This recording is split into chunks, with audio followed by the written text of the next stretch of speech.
whether he's being competitive or whether he's celebrating. No one can drop a skid like this guy. In front of a packed crowd here in Darwin, he's going to light it up. And those people up on the hill there will be loving it. 221 points now, Chad.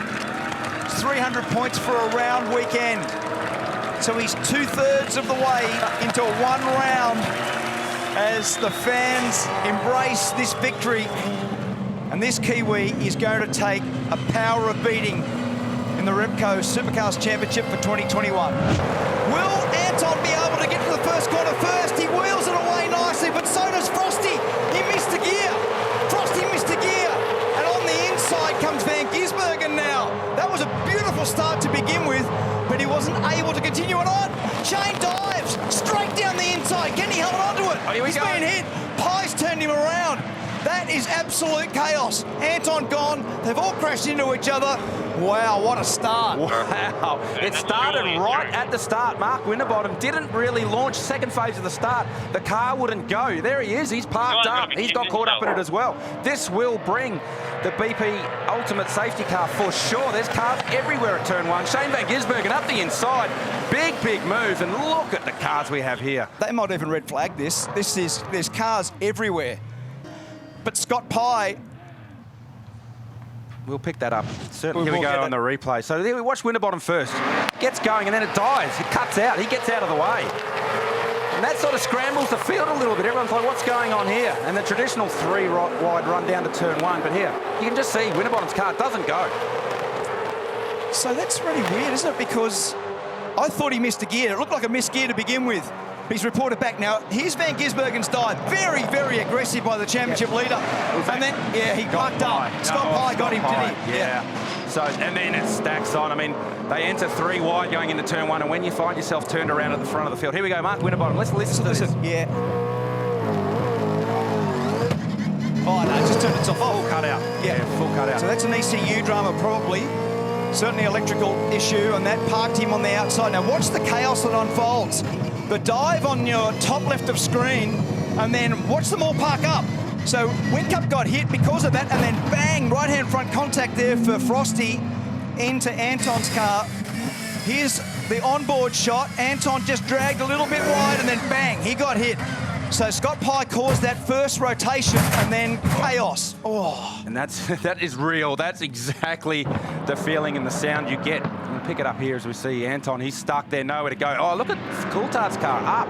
He's got to have a second go, hasn't he? Because he's way down. He's 22nd. He needs that second lap.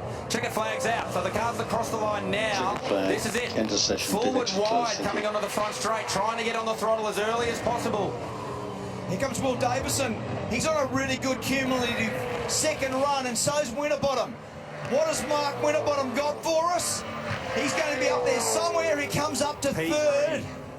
Good job. 22 spots he gained. There'll be a fair bit of relief. Will Davison was fast. He goes to the top. 5 dead. That's the fastest lap ever.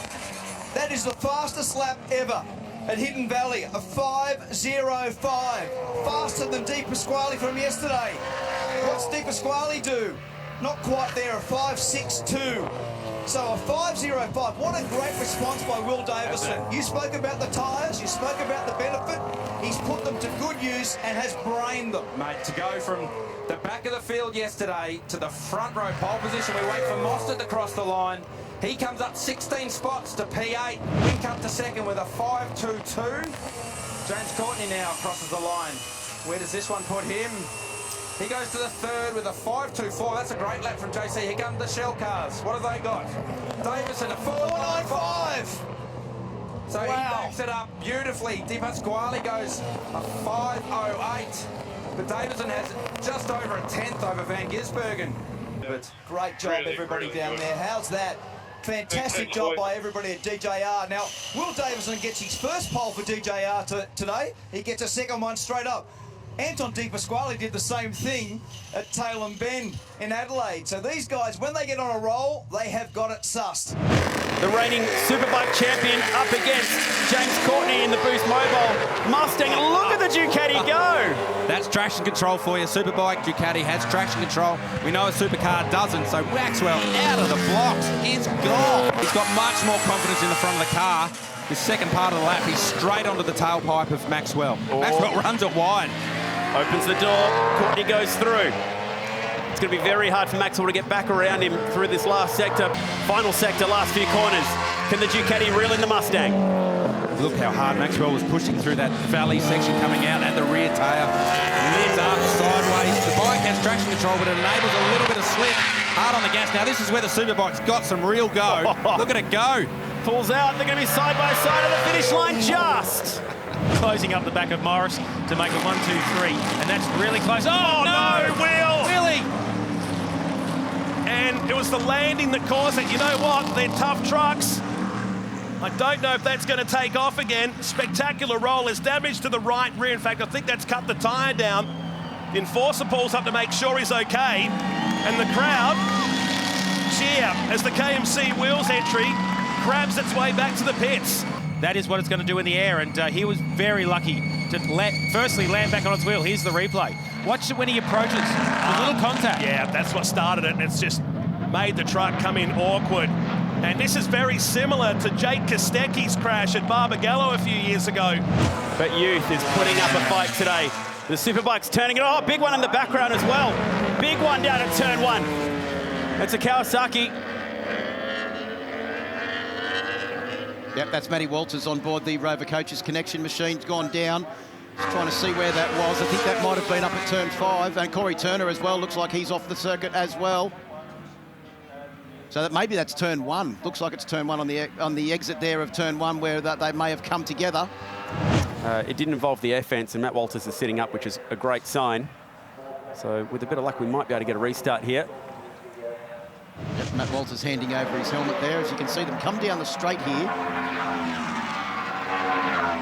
So remember, 300 Ks on approach. Whoa. And this is going really deep.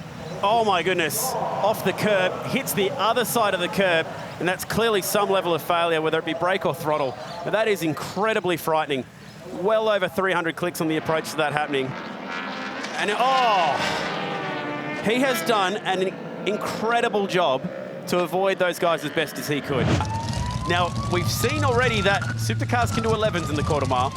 Typically, the wheel standard does somewhere around 12 seconds down the quarter mile. I'll back Chelsea to pull a better reaction time any day of the week against Brodie because she is a drag racer at heart. I'm so curious about this. Sportsman tree. Reaction time advantage to the tune of nearly 0.3 of a second. But there goes the supercar. Driving away with this one. 166 Ks to half track. Drives it out the back door. Comfortably winning that race. Car 99 for a driving infringement. We're hearing that Brodie Kostecki's getting a penalty. And how about this? So these two teams, we're talking about them sharing a pit boom, and an ex-Tickford employee, he now works on this side, giving everyone down there a bit of a spray. Yeah, what's but he's actually unhappy with Erebus. Barry Ryan's come into the fight. He's never going to back down. It's about where the gear has been placed. So that's the gamesmanship of what goes on in pit lane. Yeah, I don't know. They accuse us of setting up, and we were working on a gap. If Brodie was close enough to the car in front, we'd pit. So we were setting up each time and packing up, and they accused us of messing him over. And they just tried to mess us over then. So it's going to be a game. I love games. It's going to be good all year. Love it. Let's see what he's got for Todd Knight. Round 1 of Door Slammer. Oh, big flame out the front of the Pontiac and sideways from Moresby. Can he catch it? He's around. He's upside down, and he's going to hit the wall as well. A wild flip for Moresby. Drama in both lanes, and that car is still sliding. Fuel pouring out of the front end of that car as well. Hopefully it doesn't ignite, because this is going to be a difficult situation for him to get out of upside down. The door is open, and that is a scary incident for the West Aussie. And right route safety crew is at the end of the track. That's gone on almost to the end of the braking zone. The season that was bad at the end in Perth just got worse. Wow. He's out of the car. What a sight. Well, if you haven't been tuned into our telecast during the year, you'll notice something big and different about our pit stops here in a sprint race. Watch this. Only 2 rattle guns, not 4 like a Bathurst. Look at this. They can't get the gun on the nut.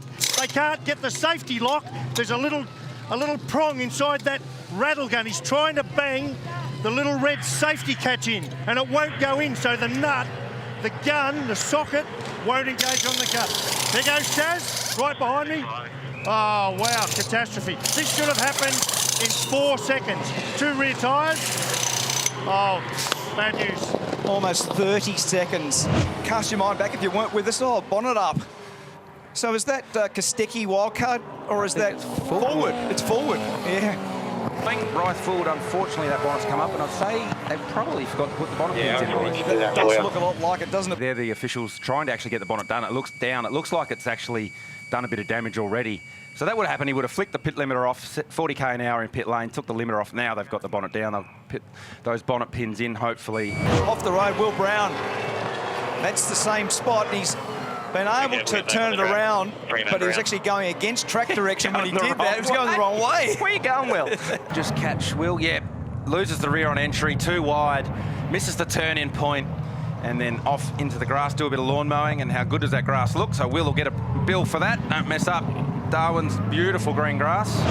So this is Macaulay Jones. We're talking about what a qualifying job that was, and that was the end of his good qualifying job, because that's a full rotation. That's coming out of 6 up to 7, I think. Yes, it is. Yep. Yeah, lucky not to make the fence. Oh, he did, just slightly. It was off the bumper of the local legends Commodore of Fabian Coulthard.